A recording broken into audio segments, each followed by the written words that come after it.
bareedaba hadeebi'u gaariidaba har'a boruun bultii bafata feeta haadhamma mutata osoon dhugin soba machoofta badde gowweeti yaa gowwoolee sirraa isi fofoole soban fedhu dhugaan gala keeratu sabaa fala.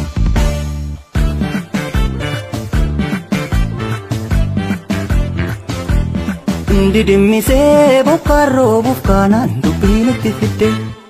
si gorfachuuf karaan keeruma baate afaan dina faafate dararamnee jireenya bara dheeraa kunoo har'a argine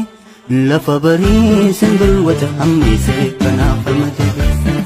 na laaffisuuf alanshite gamuu kee beekee jira garaanii gama nyaaphaa gortee tadhibbee tumtuu daraan tasamman kooftu mulaat na dubbata sodaata kan qabu saba koo falmee lubbuuti yasta hubadhe ati na miidhuuf malaa maltus dubbitee dhugaan saba koo humaa hunda qabdi laalaa deemsa jaarraa tokko falakkaa keessaa dhugaa dukkanni nyaanne gam qabu waree gamitti baafne dhalootarraan kan jenne yaa jallanni ilaalcha keetii safuun qabne ufeessa gochi kan kee buleetu bubbuleetu gubee nama maleessa yoo wal jalaa jajallinni hammaatees dhugaa dukkanni nyaatu goota kumaa tamaatutu wareegee koosaanu gargaaru yagantuu lubbuu qaaliin kabajaa namarii ofiin jechaa yaa jallattoo riqichaa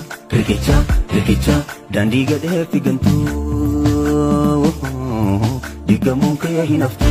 haftu nama seenuu wadaatti laane yalamii kookoni hin taane galee farras lubbuun qabaatu bilisoomee jetti dhamaatu gonni kalee saban ganne horiif gamotti nirkanne kalee farras lubbuun qabaatu bilisoomee jetti dhamaatu kalee farras lubbuun qabaatu bilisoomee jetti dhamaatu amalli kee kumaatama akkamsi godhu jijjiiramtuu harka keen fuudhu harki keetu danuu qaba siin dhihee bareedaba hadeebi'u gaariidaba har'a boruun bultii bafata feeta haadhamma mutata osoon dhugin soba machoofta badde gowweeti yaa gowwoolee sirraa isi fofoole soban fedhu dhugaan gala keeratu saba.